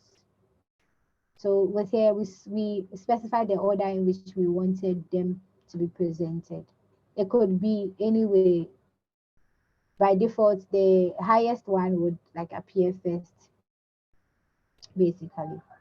So I wanted to see the variations or the different data times that were the day times that were available. So I realized that with the data set that we only had Sunday, Saturday, Thursday, Friday, and then those were the categories that were present. So we wanted to see how the day affected the people that came to the restaurant and then how they tipped. So you realize that the highest tips usually came on Sundays. And then from our data setup, they realized that from this graph, realized the males used to like tip more than the women. So with this particular one, we realized the females, I mean, Sunday has the highest. So we have the females still being second to the males as compared to what tipping is. So with the box plots, there are these excess figures that you see up here, or the small circles that you see beyond the whiskers. Those ones are outliers. So sometimes maybe whilst they are collecting the data, anything could happen. Somebody could mention a 90 and then whoever is inputting the data would say 9. So sometimes after you visualize your data, you realize that there are several outliers. It could be that they were actual figures that were given, or they were just miscalculations by whoever collected the data, right? So that's why you see those like small circles projecting from the whiskers. So X represents the categorical column, I mean summary to the box plot. Yeah. Y represents the numerical column, and then the hue parameter specifies another variable that could impact the analysis of the primary variables. So we will basically bring in the hue when we think that, okay, there's another parameter that is present that could affect how the data or the plots outlook would be. So depending on the use of the graph, C1 allows you to change things like size of the labels, the size of the lines, and then it enhances legibility. So we are able to set the context. I mean, with a set context function, it allows us to make adjustments. So I kept saying that my graph looks bigger because I had set a setting down here and it's affecting the entire notebook. It's because of this particular set context, right? So what this set context does is that it's able to specify, or you're able to specify the kind of thing that you maybe are using the figure for. So maybe whether for a poster presentation, a paper, a notebook, a talk, it affects how it would look. So let's change the thing to, let's say, paper, and see how it looks like. This is how it looks like for the paper. It was initially at the talk. It looks bigger. So there's a similarity between the poster, the paper, and the notebook. Let me try the notebook. Yeah. So you basically have to just know what your ultimate goal for the plot would be, and then you just work on it, and then you are good to go. So depending on what you want to use it for, just change it. Yeah, good to go. So once again, there are several customizations and manipulations you could iterate on Seaborn, and you can find all that in their documentation. So this link here leads you to the documentation. So last week you talked about manipulations, data manipulations, and then with, I'm sure you saw things like dot head, dot tail, info describe.log. There's no way you can get your data set and be able to straight away start plotting without knowing how your data looks like. So the whole .plot.info.describe that was shown to you last week for data manipulations is because it can all be applied here in our once you get a data set. These are preliminary checks you would have to do to be able to know maybe your data has missing values, no missing values, no values, to be able to adjust and then do your analysis. So you can't just have a data set and then go straight ahead to plot your figures. You would have to have gone through these preliminary checks. So the head prints the first 5 rows. Looking at the first 5 rows, you know the columns you are dealing with, the kind of inputs that were given, whether they are strings or figures, those things. The tail 2 gives the last bit of the rows. The info talks about, it gives like an overview of the data. So the null values, the index, column names, etc. There's a describe, which gives you a statistical summary of the data set. There's a dot doc. All these things we're speaking about in our subsequent videos.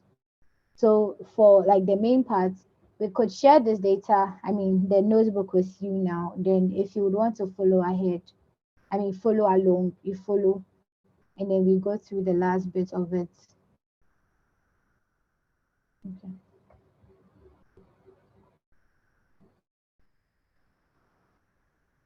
Okay. Yeah, so that's a link to the notebook. And then we are still working on the Titanic data sets. So for the first bit of it, we just import the data using the pd.read CSV because this is a CSV file. So assuming it had been, let's say, PDF, it had been an HTML file, an XLMX file, all those things will come into play as to the kind of command to use here. So after we import it, we are now looking at how it looks like, how the data set looks like. So then we do the dot head. Yeah, so the dot head just gives us an idea of how the data looks like. Then we now come and look at the shape of the data set.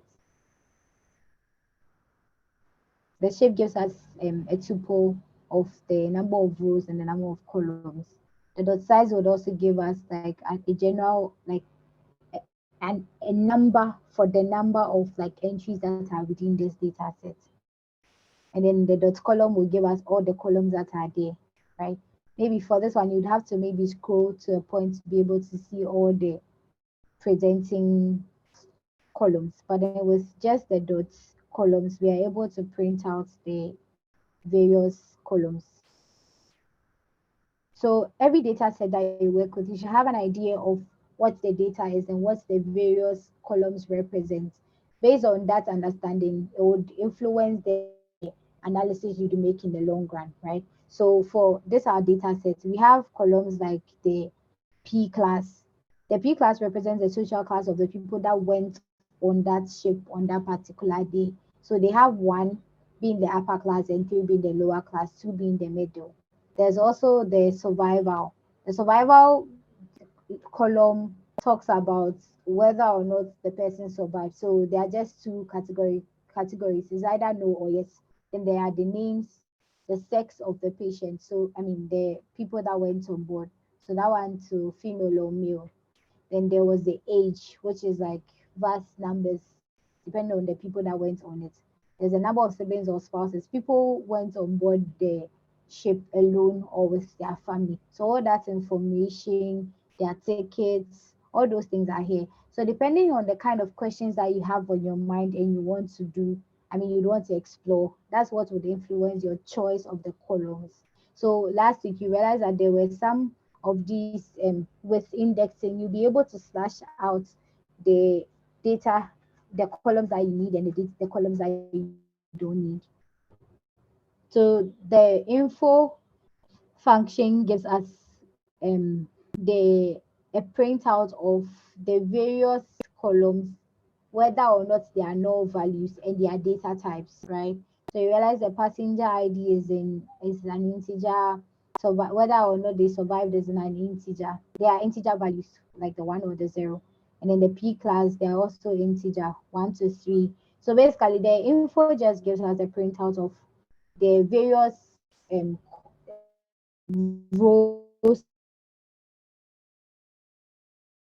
these values field, whether they are null values or not, their data type. So that the describe function gives us a summary, a statistical summary of the numerical values that are present. So the survived is numerical, the P class, the age, the number of siblings or like the family members they had on board, the fare, and all those ones were in numerical values.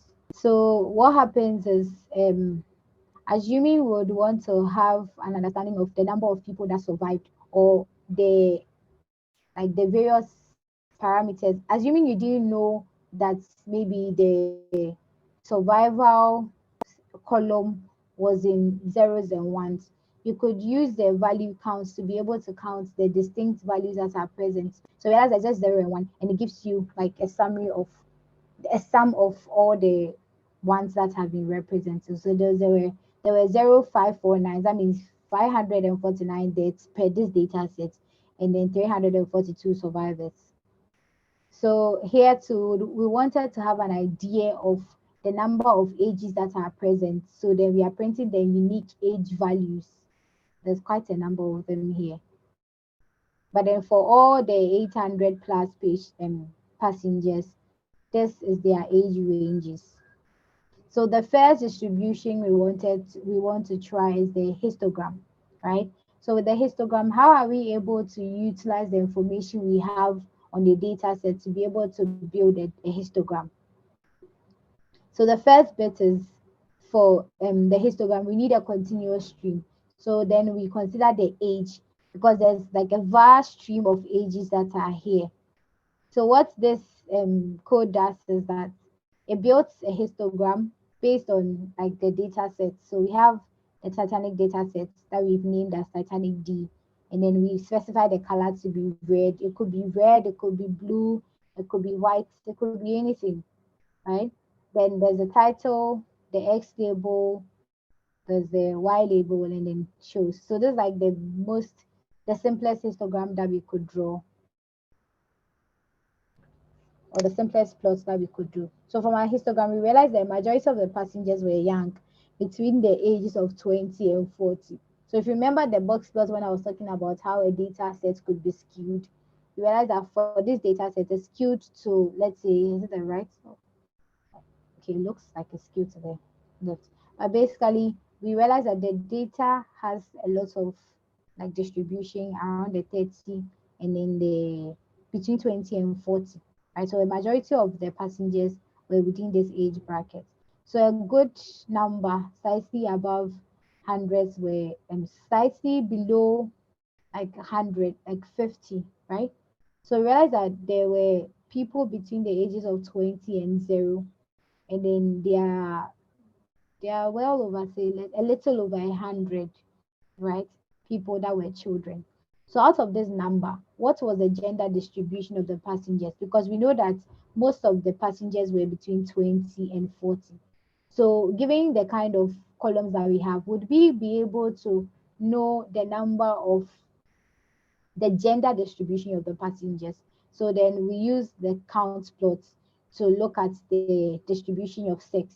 So realize that almost 600 of the passengers were male and halfway to 400 were female. So 300, 600, or maybe beneath 600. So that will be like 800 plus, right? So there are males and then there are females. But then we want to know the number of people that survived and the people that didn't survive. And then we use the bar plots to be able to tell the number of people that survived and the number of people that didn't survive. I realized that compared to this particular distribution and this particular distribution, this one looks monotonous. There's just one color, and then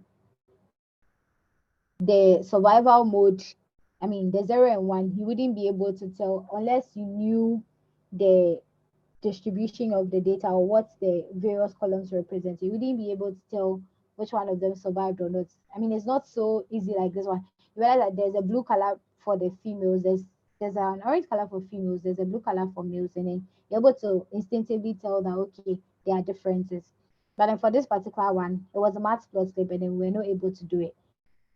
I would have asked if anybody knows the reasoning for it, but then this same plot, I used the seaborn to plot it and look at how it looks like.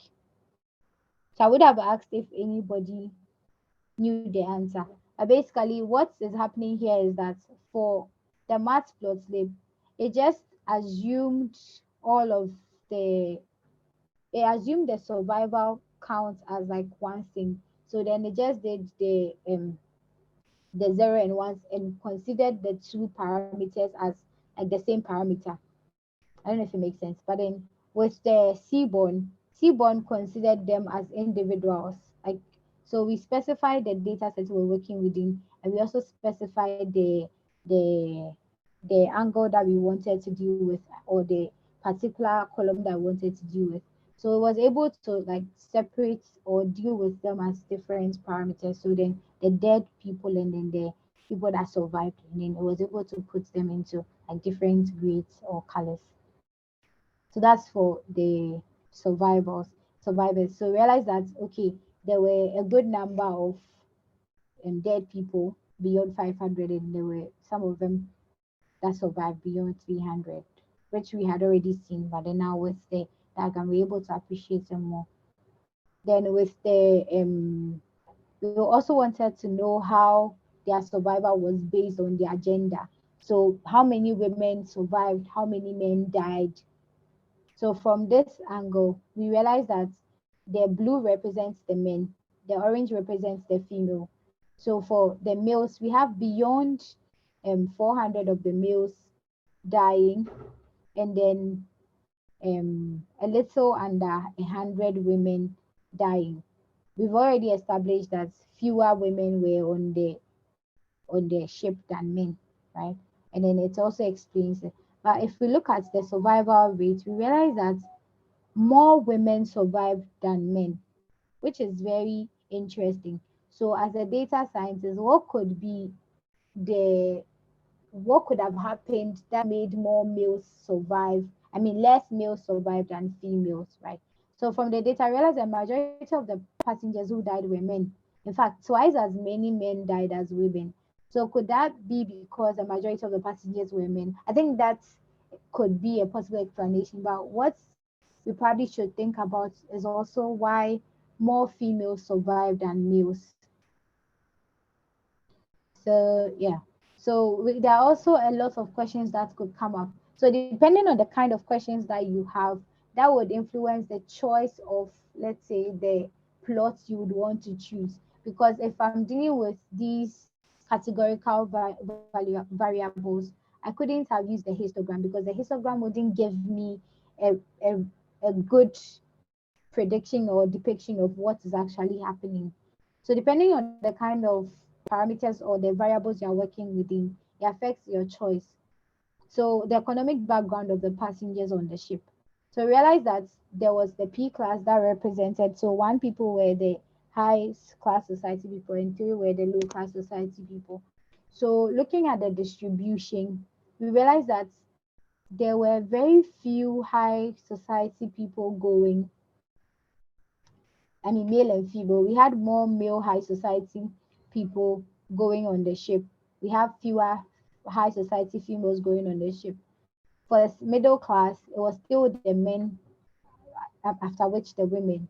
Then for the lowest class, the last class, we had majority, like a vast difference majority of men going on the ship. Interestingly, for people that have money, we have few of them patronizing the ship. And the people that were considered as low class, those people are rather the ones that are patronizing the ship.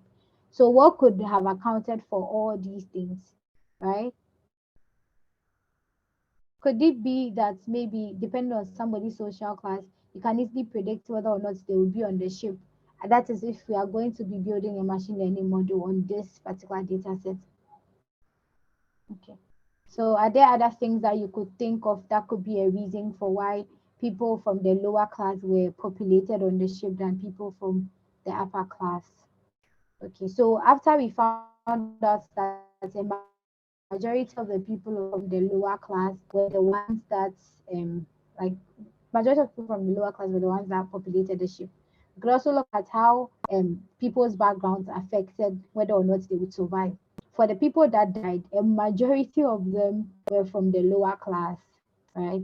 And then the second class, and then least very few or fewer than the majority, the lower class people died, right? When we look at the survival rate, we realize that even though the people from the higher class were fewer than the people from the higher class, from the lower class, we realize that most of the higher class society people survive, which is also another interesting point to consider because the higher class people, more of them surviving than the lower class, even though the lower class outnumbered them. So, these are things that you could think about. So, the last plot that we would consider here is the LLM plot, right? The is a straight plot. We wanted to look at how maybe the age of the people in the various class divisions be able to survive the shipwreck, right? So looking at the age distribution and also their survival modes, we realized that from the strip plot, a majority of the children who died were within the ages of 20 and then 0 were from the lower class. So it could be that few of the upper class people sent their children on board the ship. So we can't find people from the upper class being in the children category. We can also see that a majority of the people who survived within the ages of 40 and 80 were all from the upper class, right? People between the ages of 40 and 60 are surviving, whilst most of the people in the lower class between 20 and 40, were the ones that were rather surviving. And then there are no visible marks representing the deaths of children under 20 for people in the high class. So, giving all these like questions, and then you could question yourself more, ask a lot of questions, look at the kind of parameters or variables you have within the data set, and then be able to like, okay, which plot can I use?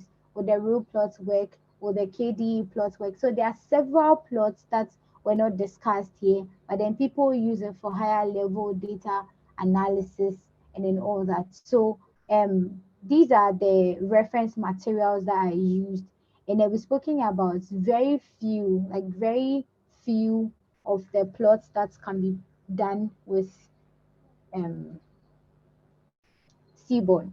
So subsequently, you could look at these materials. There are several tutorials on the Seaborn platform that you could work around. So we've talked about Seaborn, we talked about Matplotlib, talked about all the graphs that are possible within these libraries, and then how you'll be able to do basic plots, giving a data set with your knowledge on pandas and the Matplotlib. If anybody has any question, they could mute and ask.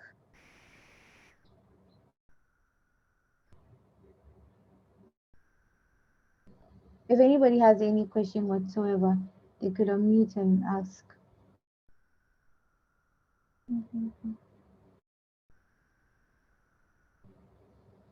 Okay, Deborah, I think. Yeah, I think there's a question.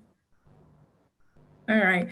Thanks so much for the wonderful and excellent presentation. I think this was really an eye-opener for people who don't have any background in this area. And I'm sure with all of this introduction, they should be able to kickstart and start working on very beautiful projects. And please, when you do, make sure that you tag Joanna and tag WiMLDS as well. If you're able to come up with any of your beautiful plots and you're sharing it out there. So I think without much ado, I would just want to thank you again, Joanna, for taking the time to prepare this wonderful presentation and making time to come share your knowledge with us. To the rest of the participants that join, I want to say very big thank you to you as well, for making time out of your busy schedule. Though we typically keep our meetups within 1.5 to 1 hour 45 minutes, you still stayed on the call with us through till the end. So thank you so much. And just as a reminder, I put in the chat links to WiMLDS, our different Twitter and Telegram. So we are on Twitter, and you can just search for WiMLDS Accra, or you can just use the link that I included in there. And then please follow us, and on Telegram as well. We are on Telegram, and we seek to make the Telegram page sort of a very small place where we can study together. So you can ask questions, you can work together in groups on different projects and all of that. So if you're on Telegram, please try to join the page as well. And for the video, today's video, we would upload it later. And so it's important that you subscribe to our YouTube channel so that once we upload this, you would have access to it. And if you would like to join us, you can join us via our Meetup page. And that also have included the link. So you can just join us, and then we'll be happy to have you part of us. So yeah, that's about it. So I'm including the links once again. If you didn't see them when I shared earlier, you now have access to them. So thank you once again, Joanna, and thanks to everyone for joining. Have a beautiful week. Thank you very much, Deborah. Enjoy your week too. Yeah, bye.